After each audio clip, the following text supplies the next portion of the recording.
Bonjour frère Serge.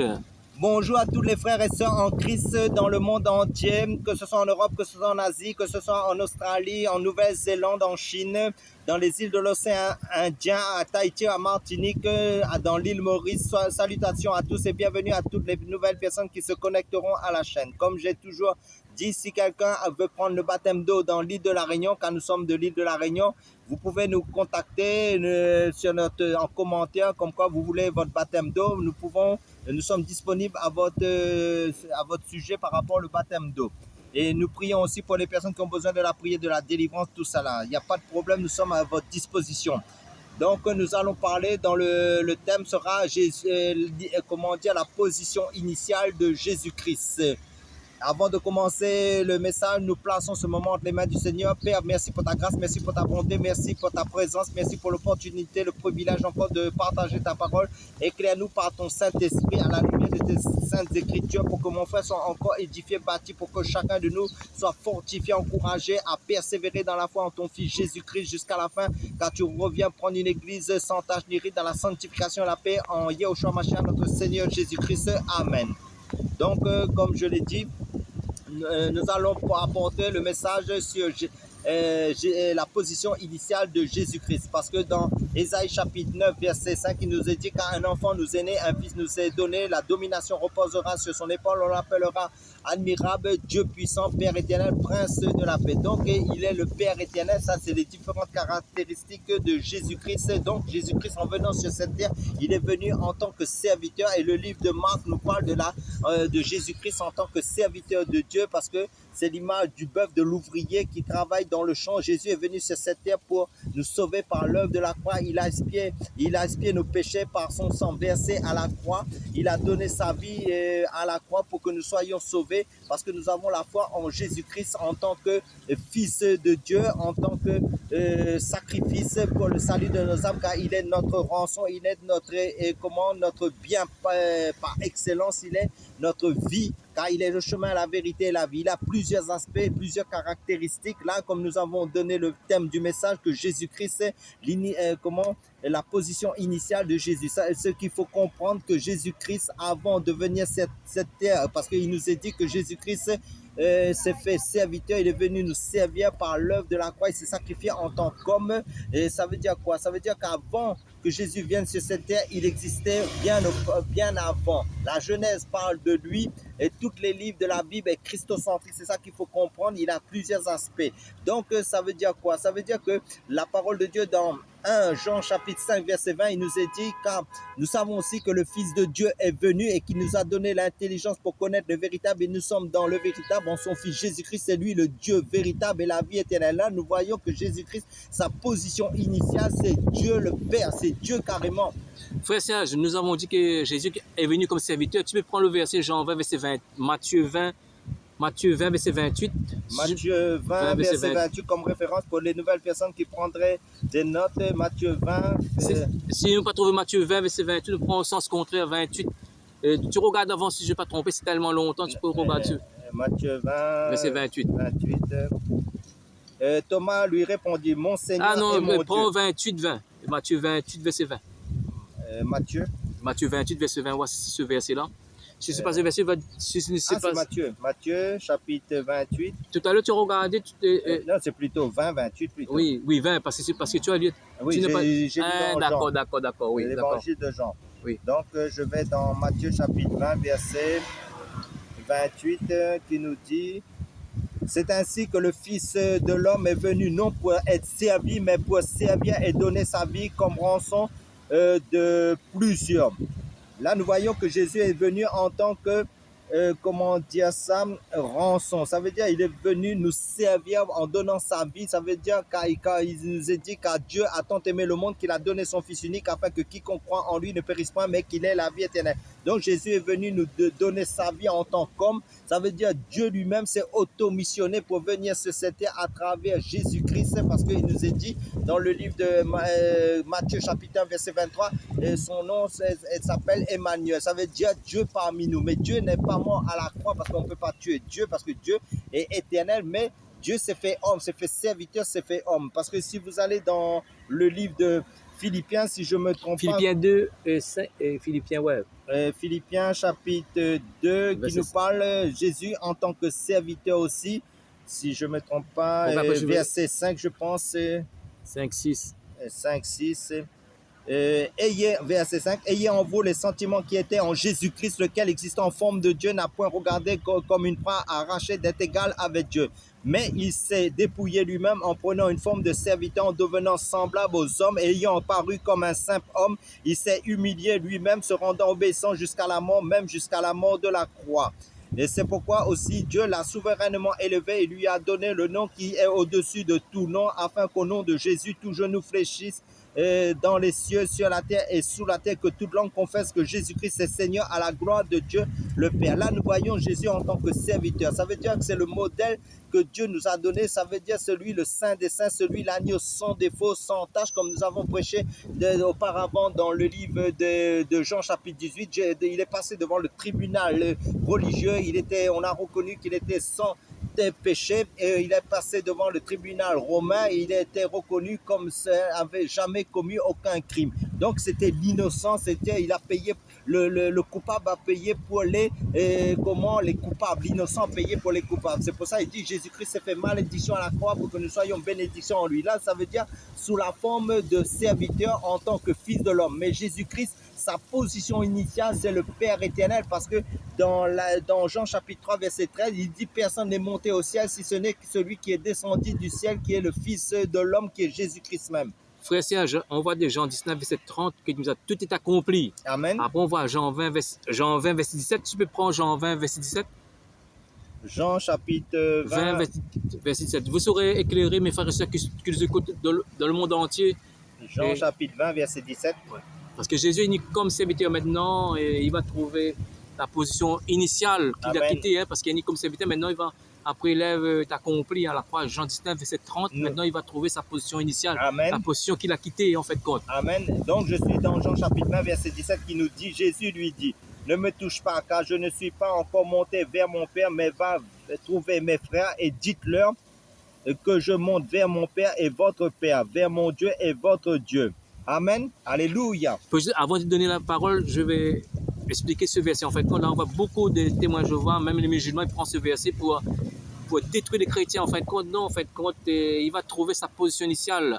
Frère Serge, qu'est-ce que tu peux rajouter avant de donner des autres versets? Qu'est-ce que tu peux rajouter? En fin de compte, Jésus-Christ, c'est parce que la parole de Dieu nous dit, en fin de compte, que Jésus-Christ est le même hier, aujourd'hui et éternellement. Jésus-Christ a bien existé avant toute chose, en fin de compte, car il est la lumière, il est la parole de Dieu, il est les différents aspects de Dieu. C'est lui seul qui est venu faire connaître lui-même. C'est ça qu'il faut comprendre en tant que Dieu, en tant que serviteur, en tant que le bon berger, parce que nous n'avons pas d'autres bergers, nous n'avons pas d'autres pasteurs, des pasteurs qui est Jésus-Christ, le serviteur des serviteurs. Ça veut dire car aucun nom n'est au-dessus de Jésus-Christ, car Jésus-Christ est le nom au-dessus de tout nom. Ça veut dire qu'en fin de compte, ce qu'il faut comprendre, c'est que Jésus-Christ est l'agneau assis au milieu du trône.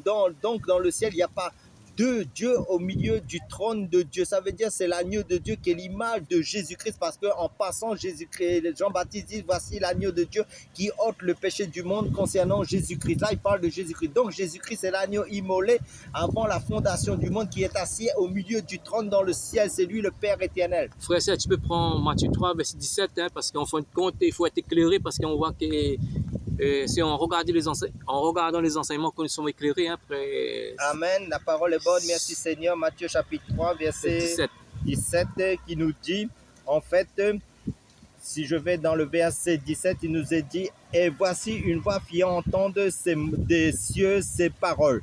Celui-ci est mon fils bien-aimé en qui j'ai mis toute mon affection. Amen.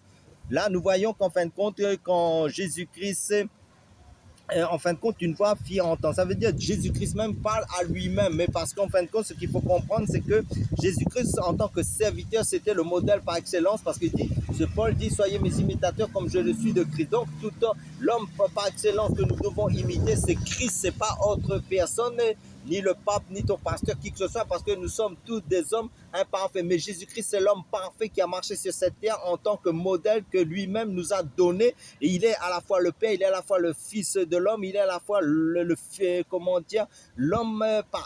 parfait. Frère Serge, on voit qu'il y a beaucoup de personnes qui disent Jésus n'est pas Dieu parce que Dieu parle avec Jésus. En fait, compte, non. En fait, compte, quand on passe sur YouTube, on voit que même en France et dans Côte d'Ivoire, que nous regarde, il ne choque pas personne. Hein, parce que là, Dieu qui parle avec lui-même et on va choquer beaucoup de personnes, Frère Serge. Mais c'est normal parce que quand Jésus priait, il disait notre Père. C'est normal parce que là, Jésus était encore en tant que serviteur. Donc, il nous montrait quand nous devons prier. Ça, c'était pour nous-mêmes, en fin de compte, pour montrer l'exemple à suivre que lui, il priait le Père. Ça veut dire, lui, il priait le Père. Pourquoi? Parce que pour nous montrer le modèle, comment lui, il veut que nous nous adressons à Dieu dans notre Père. Mais quand Jésus était sur la terre, il était en tant qu'humain. C'est ça que il est vrai qu'il avait l'esprit sans mesure, mais maintenant, il fallait nous donner une référence pour nous montrer comment nous devons nous comporter, comment nous devons marcher dans la marche spirituelle en Jésus-Christ, suivre les traces de Jésus en tant qu'homme. Mais Jésus est plus que ça. Et comme j'ai donné le premier verset au début du message, dans Ésaïe chapitre 9, verset 5, il y a d'autres messages aussi, il y a d'autres passages de la Bible qui nous montrent que Jésus s'est révélé en tant que Père. Parce que quand vous lisez dans Jean chapitre 14, et quand Philippe a dit montre-nous le Père, mais Jésus dit depuis longtemps que je suis avec vous, et là il parle de lui-même, ne m'as-tu pas connu, Philippe?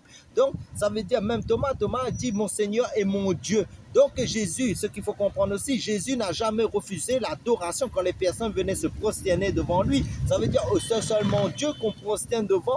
Même quand tu vas dans l'église, quel chant d'adoration tu portes à qui? À Jésus-Christ. Parce qu'il n'y a pas deux dieux, il n'y a pas trois dieux dans le ciel, il y a seulement un seul Dieu, c'est Jésus-Christ seul. C'est lui, enfin, quand il retrouve sa position de père, mais seulement lui seul est adoré dans le ciel. Frère, ça, tu peux prendre un verset parallèle avec Matthieu 3, verset 17, et Néhémie 9, verset 13. En fait, compte, une voix qui vient du ciel, ça, en fait, compte, on voit que Dieu parle avec lui-même, hein, parce qu'on voit quand il choque beaucoup de personnes.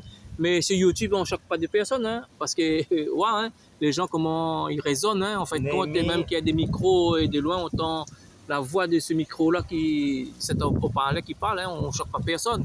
Mais que Dieu qui parle avec lui-même, on va choquer des personnes. Hein. Amen. Et Néhémie, combien? Néhémie 9, verset 13, on voit que c'est pareil, c'est verset parallèle. C'est le frère Christophe Balaam qui complète aussi dans la parole, qui participe.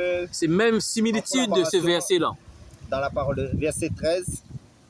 Néhémie chapitre 9, verset 13 nous dit quoi? Néhémie chapitre 13 nous dit, là il nous parle, tu descendis, là il concerne Dieu, hein, le Père. Tu descendis sur la montagne de Sinaï, tu leur parlas du haut des cieux et tu leur donnas tes ordonnances justes, des lois de vérité, des préceptes et des commandements excellents. Là il nous parle que Dieu, par rapport au peuple d'Israël, les a donné, par rapport à la loi de Moïse, a donné des prescriptions selon la loi de Moïse. Donc, Dieu même a parlé au peuple d'Israël par ses ordonnances, par ses prescriptions, par sa parole. C'est ça qu'il faut comprendre. Mais Jésus, à ce moment-là, n'était pas encore révélé au temps d'Israël. C'était encore mystère parce que la parole de Dieu nous dit qu'en fin de compte, Jésus-Christ est le mystère caché de tous les âges et de tous les temps, mais révélé dans notre temps. En fin de compte, c'est ça qu'il faut comprendre. C'est lui le Père éternel, c'est lui le chemin, la vérité et la vie. C'est lui, il n'y a pas d'autre chemin que Jésus-Christ. Moi, je complète en fin de compte. Là, on voit que Dieu, sur le monde de Sinaï, en fin de compte, sa voix était d'en haut. Amen. Ça veut dire, même similitude, les concordants, ça va être le verset Matthieu 3, verset 7. Une voix fit entendre du ciel, celui-ci est mon fils bien-aimé, en qui j'ai mis toute mon affection. Veut dire ce verset, les parallèles, veut dire ça. Et on veut dire ça, Jésus, même c'est le Créateur, veut dire ça, on ne va pas détruire la divinité de Jésus. Hein, on voit ce verset, les mêmes similitudes, voilà. Amen. C'est pour ça quand vous prenez le baptême, et quand nous disons que c'est vrai, Jésus a dit comme ça que allez par tout le monde et à ceux qui croiront, baptisez-les dans Matthieu chapitre 20, je pense c'est Matthieu chapitre 28, il dit baptisez au nom du Père, du Fils et du Saint-Esprit. Mais dans les actes des apôtres, en recevant le Saint-Esprit, les apôtres ont baptisé les disciples qui venaient se donner à Christ, qui étaient destinés au salut, ils ont baptisé au nom de Jésus. Ça veut dire quoi? Là, nous voyons que les apôtres ont compris par l'Esprit de Dieu que Jésus-Christ est le Père. C'est pour ça qu'ils ont baptisé au nom de Jésus. Pourquoi? Parce que quand Jésus dit baptiser au nom du Père, du Fils et du Saint-Esprit, ça veut dire que ça regroupe la même personne en un. Ça veut dire comme nous sommes composés du corps, de l'âme et de l'esprit, Jésus, en fin de compte, c'est le Père éternel, il est à la fois le Fils, il est à la fois le Père, il est à la fois le Saint-Esprit. Ça veut dire que quand nous faisons baptiser de l'Esprit de Jésus, c'est l'Esprit même de Jésus qui est l'Esprit du Père. C'est pour ça que En fin de compte, c'est pour ça que ceux qui sont nés de nouveau, ils ont reçu l'Esprit parce que nous sommes le temple du Saint-Esprit, le temple du Dieu vivant. C'est pour ça qu'il faut comprendre. Et Jésus a mis son esprit en nous, les arts de l'Esprit. C'est ça qu'il faut comprendre. Et nous pouvons comprendre que Jésus-Christ est notre papa d'amour. C'est pour ça qu'en fin de compte, quand nous prions au nom de Jésus, nous prions notre Père céleste. C'est ça qu'il faut comprendre. Pour Dans le ciel. En fait, quand on revient dans le thème, en fait, compte aussi, hein, parce que tu es dans le thème, en fait, quand pour prendre, en fait, quand là, Jésus va retrouver sa position initiale, parce que Jean 19, verset 30, tout est accompli hein, pour la résurrection. Amen. Tu peux prendre 1 Corinthiens 15, verset 24-25, et là, va nous confirmer sa position initiale. 1 Corinthiens 15, parce que ce verset, on voit qu'il y a beaucoup de musulmans qui prennent ce verset, beaucoup de témoins de Jéhovah pour détruire les chrétiens, en fin de compte. C'est impossible de détruire les chrétiens parce que les chrétiens ont la vie éternelle, ils ont l'esprit de Christ. Parce qu'en fin de compte, ils ont pas... Qui peut détruire ceux qui ont l'esprit de Christ en les personnes. Oui, parce qu'en fin de compte, pour déstabiliser, en fait, parce qu'en fait, quand nous sommes fondés sur les Écritures, nous avons la répondance devant. Hein, parce que... C'est pour ça que le Seigneur dit que vos cœurs ne se troublent point. Croyez en Dieu, croyez en moi. Je suis parti faire une place dans le ciel pour vous. C'est beaucoup d'études que nous avons appris ce verset-là. En fait, donc, 1 Corinthiens chapitre 15, verset 24 et 25, tu prends ce verset-là, c'est un verset qui confirme encore la divinité de Jésus. Hein, après, on prend, donc ensuite, il nous est dit, ensuite viendra à la fin quand il remettra le royaume à celui qui est Dieu et Père, après avoir détruit toute domination, toute autorité et toute puissance, car il faut qu'il règne jusqu'à ce qu'il ait mis tous les ennemis sous ses pieds. Amen. Voilà frère, après je te redonne cette parole, en fin de compte, on voit que là Jésus va trouver sa position initiale. En fin de compte, on voit qu'il y a beaucoup de personnes qui vont utiliser ce verset pour détruire. En fait, quand c'est de dire détruire, en fin de compte, il ne peut pas détruire les enfants de Dieu, parce qu'en fin de compte, après, avec le temps, Dieu va nous éclairer les versets, en fin de compte, qui correspondent à ces versets-là, parce que nous avons pris beaucoup de... Bon, je dis que ça fait, 8 ans hein, que j'ai cherché quel verset concorde avec ça. Hein. Après, le Seigneur m'a éclairé. Hein. Quand tu prends Apocalypse 11, verset 15, ça fait moins 8 ans hein, que j'ai cherché quel verset concorde à ces versets-là, parce qu'à chaque fois, on voit que les témoins de Jéhovah, les musulmans, hein, ils prennent ce verset pour contre les chrétiens. Après, j'ai trouvé ce verset-là. En fin de compte, ce qu'il faut comprendre, Jésus-Christ a retrouvé sa position initiale quand il est parti, quand il est venu sur cette terre, il est remonté au ciel. En fin de compte, il a accompli tout ce que... En fin de compte, il a accompli sa propre parole en tant que serviteur. Et il est retourné à son origine initiale. Ça veut dire quoi? Il est le Dieu tout-puissant. Il n'y a pas d'autre Dieu que le Seigneur Jésus-Christ. Et Jésus est venu révéler, faire connaître le vrai Dieu en tant que serviteur et dans les d'autres différents aspects de sa propre personne qu'il est. En fin de compte, il est le bon berger, il est le Seigneur l'Esprit, il est l'alpha et l'oméga, il est le Shiloh, il est le Dieu tout-puissant. Il n'y a pas d'autre nom, parce qu'en fin de compte, ce qu'il faut comprendre, si toi tu appartiens au Seigneur Jésus-Christ, tu connais ton identité en Christ, que ton papa c'est le Seigneur Jésus-Christ, en fin de compte, parce que dans le livre de 1 Corinthiens, si je ne me trompe pas, si nous prenons 1 Corinthiens chapitre 3 verset 21, il nous dit que personne donc ne mette sa gloire dans des hommes, car tout est à vous, soit, là il parle de l'époque de Paul, hein, soit Paul, soit Apollos, soit quels que soient les prédicateurs qui vous prêchent la parole de Dieu, c'est des dons que Dieu a donnés à l'Église pour vous enseigner ou pour vous perfectionner dans votre appel, dans votre ministère. C'est tout en fin de compte, soit ces phases, soit le monde, soit la vie, soit la mort, soit les choses présentes, soit les choses à venir.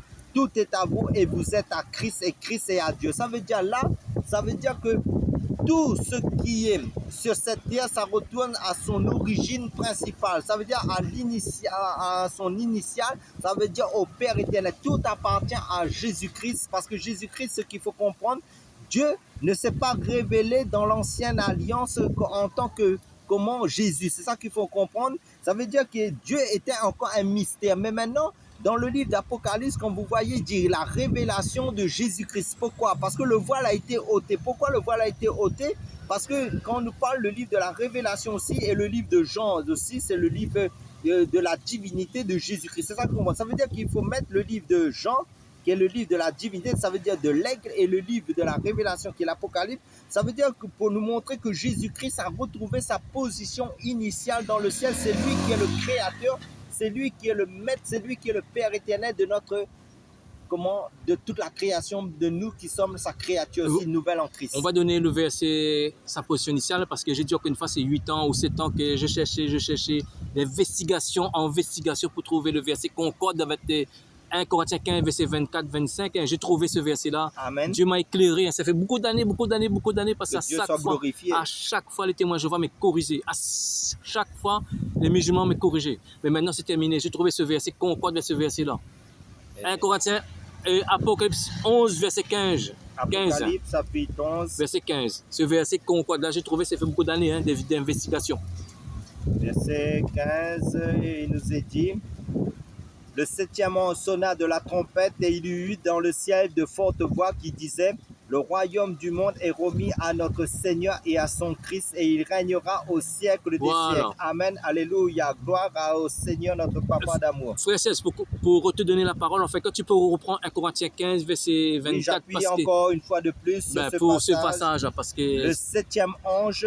Non, donnez 1 Corinthiens 15, verset 24, parce que nous avons 1 Corinthiens, chapitre pour appuyer ce verset-là.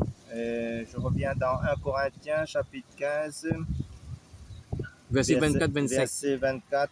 Sa position initiale, parce que c'est très important, ce verset. 25. Ensuite viendra à la fin, quand il remettra le royaume à celui qui est Dieu et Père, après avoir détruit toute domination, toute autorité et toute puissance, car il faut qu'il règne jusqu'à ce qu'il ait mis tous les ennemis sous ses pieds. Amen.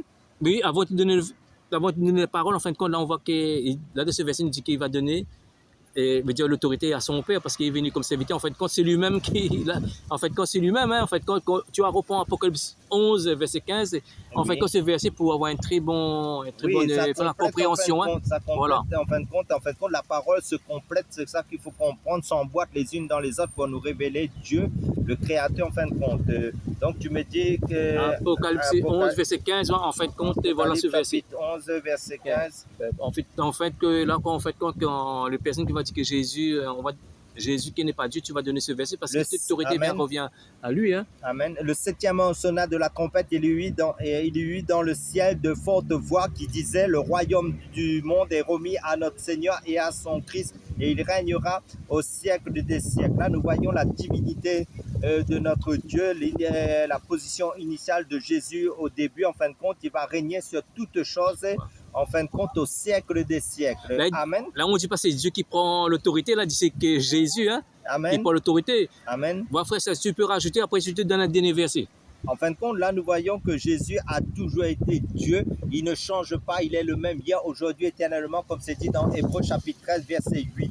Et même quand il a dit aux Juifs: avant qu'Abraham fût, je suis. Là, nous voyons le je suis, c'est celui qui est parlé dans le buisson Adam à Moïse. Ça veut dire Dieu lui-même, c'est Dieu en tant que Jésus en tant que Dieu qui n'était pas encore révélé dans l'époque de Moïse. Ça veut dire que lui, le Dieu qui est je suis, qui est Jésus-Christ, en fin de compte, a retrouvé sa position initiale de je suis, c'est ça, de Dieu, d'Élohim, de notre Dieu, de notre Papa d'amour éternel. C'est pour ça qu'il nous est dit que Dieu lui-même s'est auto-missionné pour venir sur cette terre en tant que fils de l'homme. Il s'est humilié jusqu'à de nous servir en tant que serviteur pour mourir à la croix, et parce qu'il nous a refait, il nous a fait Dieu en lui-même, et nous sommes des petits Christ, ça veut dire des petits dieux, et nous avons reçu son esprit. Je te donne un autre verset qui emboîte ces 3 versets, hein, amen, parce que là c'est impossible qu'il y ait un homme qui vient juger le vivant, les morts. Hein. Tu prends ce verset 2 Timothée 4, verset 1, qu'on ne doutons pas la divinité de Jésus. Hein. Amen. Donc, il nous est dit dans le 2 Timothée chapitre 4, verset 1, « Je t'en conjure devant Dieu et devant Jésus-Christ qui doit juger les vivants et les morts au nom de son apparition et de son royaume. » Amen. Alléluia. Voilà, avant de donner la parole, frère, je complète, après je te donne encore la parole. En fait, c'est lui qui va me juger, qui va juger frère Serge, qui va juger tous les prophètes, qui va juger, hein, c'est lui qui juge. Les vivants et les morts. Ah oui. Mais parce que pourquoi sur le jugement dernier, c'est lui qui sera sur le trône blanc, le grand trône blanc, ça veut dire Dieu lui-même en personne. Ça veut dire il est le Dieu que tous les hommes, en fin de compte, verront, en fin de compte, et tout genou va fléchir devant lui, en fin de compte, et toute langue confessera que Jésus-Christ est Seigneur. Et Seigneur, ça veut dire, en fin de compte, le maître. Frère Serge, je pose une question. Là, on voit que c'est Dieu qui va juger les vivants et les morts, mais c'est Jésus. Mais c'est Jésus Bah qui ouais, est Dieu lui-même. c'est Dieu lui-même, voilà, frère. Parce qu'en fin de compte, regarde, Jésus n'a jamais refusé l'adoration quand les gens venaient devant lui. Il aurait pu dire, ne m'adore pas, c'est adore Dieu, parce qu'en fin de compte, lui-même est Dieu. Donc, les personnes qui ont la révélation de Jésus-Christ en tant que Dieu, ils vont l'adorer. En fin de compte, toute leur vie, parce que c'est lui le seul sauveur, c'est lui qui mérite l'adoration, c'est lui qui mérite la gloire, l'honneur, la puissance au siècle des siècles. Frère, pour nous les chrétiens, nous serons jugés dans le tribunal de Christ. Oui, On a le ce verset je pense Corinthiens, si je ne me trompe pas. Des Corinthiens 5, 10, mais 1 Corinthiens 5, verset 10. On va voir cela. Des Corinthiens 5, 10, mais pense, hein, ou 1 Corinthiens 5, verset 10. Je vais aller... Je suis bien vu parce que ça fait... mais c'est sûr, c'est dans Corinthiens, Oui. il nous parle. 2 Corinthiens, chapitre 5 ou 10, je pense. 5. Ou 1 Corinthiens 5, 10, je me souviens plus tellement de versets. Il vient en tout cas. Et... Le Seigneur va nous aider. Parce qu'en fait... Donc, 2 Corinthiens, chapitre 5, verset 10, il nous dit car voilà. Il nous faut tous comparaître devant le tribunal de Christ afin que chacun reçoive selon le bien ou le mal qu'il aura fait étant dans son corps. Là, ça ne concerne pas les païens, les pères des inconvertis, les personnes qui ne croient pas en Jésus. Là, il écrit aux Corinthiens, c'était des chrétiens parce que ce qu'il faut bien comprendre, Paul adressait les lettres aux saints, ça veut dire à ceux qui ont donné leur vie au Seigneur Jésus-Christ, qui se sont engagés en Christ. Là, veut dire que les personnes qui sont sur cette terre, qui ont des grâces, des talents, des dons spirituels, qui ont fait fructifier ces dons en annonçant la parole de Dieu, en faisant avancer l'œuvre de Dieu sur cette terre, en annonçant le royaume de Dieu, tout ça dans l'évangélisation, en fin de compte, ceux qui ont travaillé, qui n'ont pas été paresseux, ils vont recevoir des récompenses. Parce que vous savez, c'est un autre enseignement que Dieu permettra de nous enseigner par la suite, si Dieu le permet. Il y a le couronne de vie, le couronne de justice et le couronne de gloire. Les couronnes de gloire, c'est pour les ministères de la parole de Dieu. C'est ça qu'il faut comprendre. Mais maintenant, il y a certains qui vont perdre des récompenses aussi parce qu'ils n'ont pas travaillé. Mais maintenant, devant le jugement, le grand trône blanc, dans l'Apocalypse aussi, il nous parle du jugement dernier. Ça sera pour les personnes qui sont morts, par exemple noyés, qui sont morts, on n'a pas retrouvé les corps, ou les morts qui vont, tous ces morts-là vont ressusciter. Ceux qui ne sont pas inscrits sur le livre de vie vont être jetés dans le lac de feu. Parce que dans ce verset-là, avant de terminer, on voit que dans ces deux versets parallèles, en fait, quand on voit Jésus, c'est lui qui va juger les vivants et les morts. Oui. Tribunal de Christ, c'est lui toujours, c'est pas Dieu, mais c'est lui, c'est lui-même qui est le créateur. Parce qu'en fin de compte, quand certains disent que Jésus-Christ n'est pas Dieu, en fin de compte, la parole de Dieu ne fait que parler de Jésus-Christ. Comme je dis, la Bible est christocentrique. Ça veut dire qu'on ne fait que parler de Jésus-Christ dans la nouvelle alliance qui est Dieu lui-même. Et il était adoré. Jésus n'a jamais refusé l'adoration. Il n'a jamais dit « adore mon Père », mais il n'a jamais refusé l'adoration. Il s'est laissé adorer pourquoi? Parce qu'il savait son identité personnelle, qu'il est Dieu. Et c'est seulement les enfants de Dieu qui ont le Saint-Esprit adorent Dieu en esprit, en vérité. Frère, pour terminer, qu'est-ce que tu peux rajouter? En fin de compte, je vous dis, persévérer en Jésus-Christ, c'est lui notre époux, c'est lui notre Dieu, c'est lui notre papa d'amour, c'est lui qui a tout fait et c'est lui qui a tout accompli. Il est retourné dans le ciel, il est assis au milieu du trône qui est l'agneau de Dieu. Et soyez tous bénis à travers cet enseignement et à la prochaine vidéo. Sois béni.